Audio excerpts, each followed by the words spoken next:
শোনো, তুমি কি জানো আমাদের দেশের সবচেয়ে গুরুত্বপূর্ণ পেশা কোনটা? মনে হয় কৃষি। কারণ কৃষক না থাকলে তো আমরা খাবারই পেতাম না।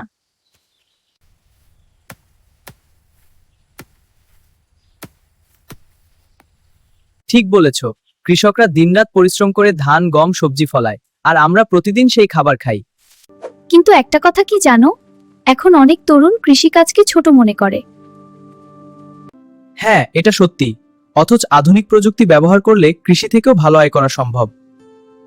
হ্যাঁ, এটা কিভাবে কাজ করে? ঠিক তাই, এখন তো আধুনিক কৃষি আছে, ড্রিপ ইরিগেশন, উন্নত বীজ, গ্রিনহাউস চাষ। আর যদি তরুণরা কৃষিতে আগ্রহী হয় তাহলে আমাদের দেশ আরো উন্নত হবে। হ্যাঁ, তুমি ঠিক বলেছ। ঠিক, চল আরো দেখাই।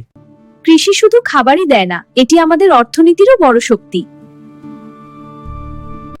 তাই আমাদের উচিত কৃষকদের সম্মান করা এবং কৃষিকে আরো আধুনিক করা। হ্যাঁ, তুমি ঠিক বলেছ।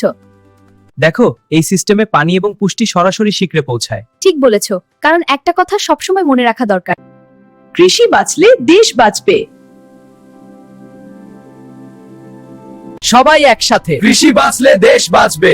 দ্বিতীয় পর্বের জন্য চ্যানেলটি সাবস্ক্রাইব করে রাখুন।